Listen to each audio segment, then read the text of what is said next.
legend.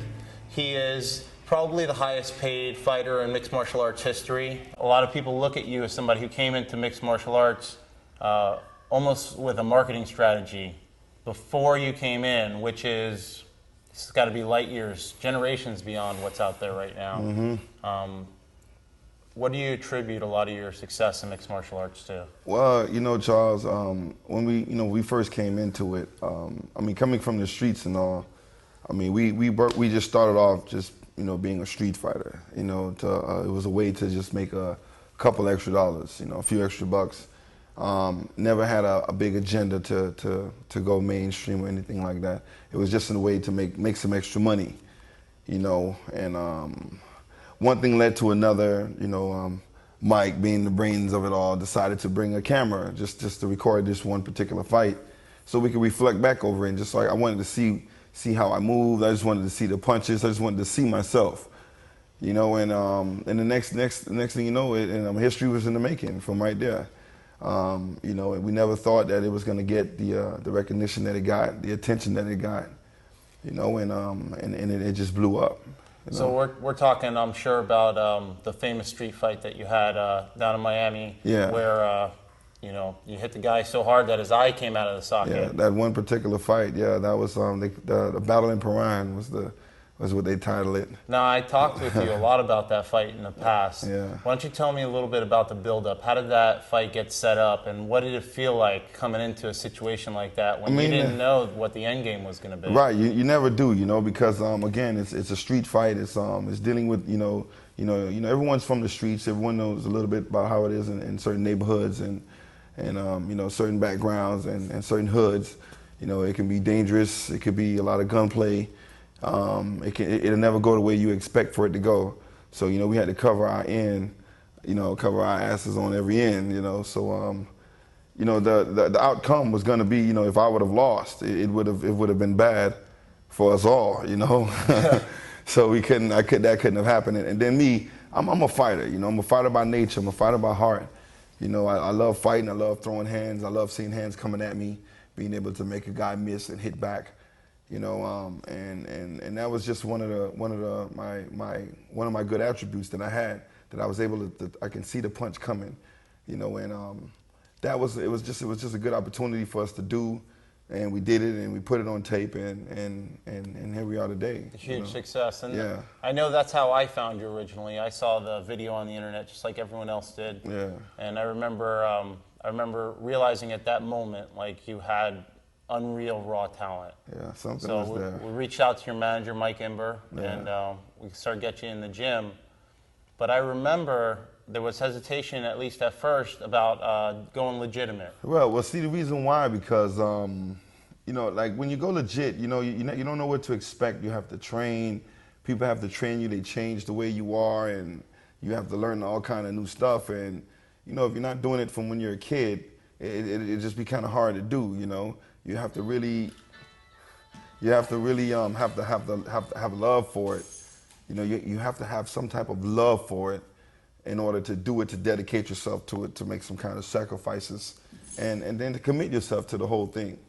You know, and that's kind of what we did. You know, after I guess a few million hits, you know, on the internet, you know, everyone was like, "Hey, could this guy go pro? What's up with the UFC? Let this guy fight Tank Abbott. Let this guy fight Tito Ortiz."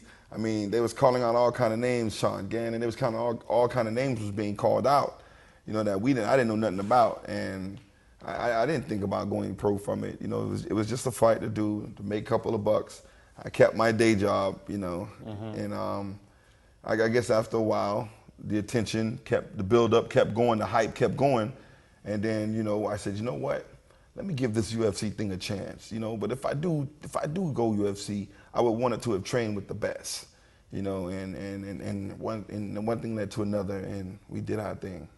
So I remember a time where I remember asking you, because there was a huge amount of hype, not just locally, but across the whole country. Yeah, you know, yeah. Everyone was going through this Kimbo mania. Yeah.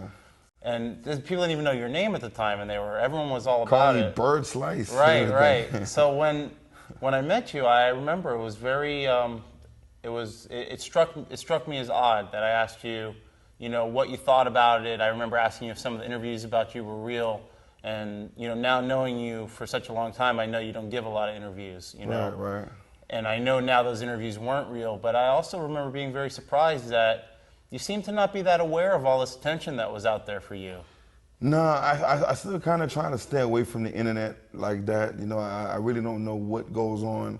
I don't care much about what, the people say about me because, they're critics, man. I don't give a fuck what somebody say about me. You know what I'm saying? They can say what they want to say, all day long. That shit doesn't faze me. I do me and let them do them. And I'm a street fighter by nature.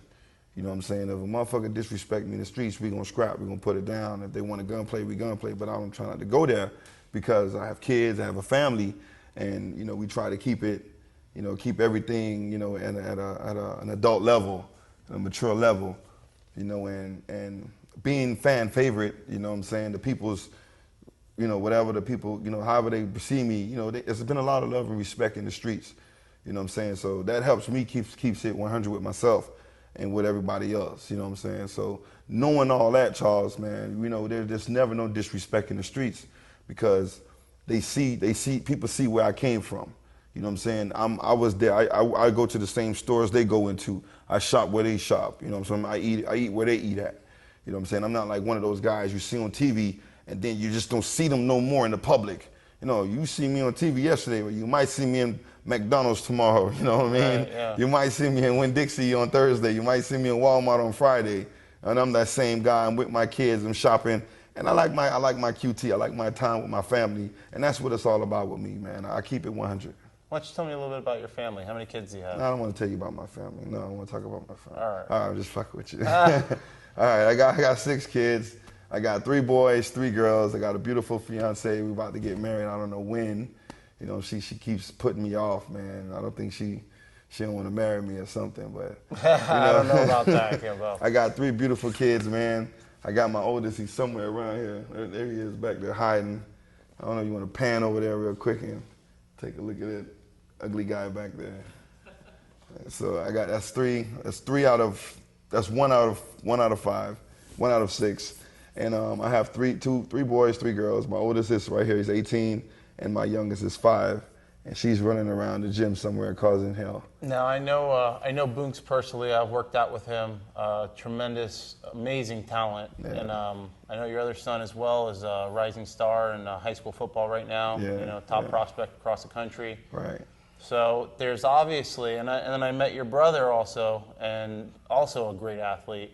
There's a tremendous gene pool going on here that's creating these awesome athletes. When you were raising your sons, did you have that goal in mind? Because I know you played college football, you played a little bit of high school football. Yeah, I played a lot of high school football. College, I skipped college because of the hurricane and went shot straight to shooting into the NFL. Tried out with the Dolphins in '97, played with them during the whole preseason. Then was cut at the end of the preseason. And from there on, I just went ahead and tried to become, somewhat of an entrepreneur. I could have resorted to, the typical, lifestyle growing up in the hood, selling dope, robbing, doing all that crazy crap. But it just decided to, really, be different, I knew I had a brain, so I decided to use it. My mom, like, you heard that saying before, my mama didn't raise no fool. Right. And she didn't. So I decided to use my skills and my physical attributes to the best of my ability to try to, make something of myself, And I just felt like it was always something out there for me. Just didn't know what it was, couldn't put my finger on it. It was just something out there. And, and then, just with a lot of praying and a lot of commitment, and when them doors open up, you take these doors and you never know where it leads to, and unfortunately, Mike and I decided to take a door together and we decided to do something great, and he, hired me to be his head security for the Reality Kings, which I'm still am today, considering that I fight and I do my thing, I'm not as active, but when I'm called, when I'm needed.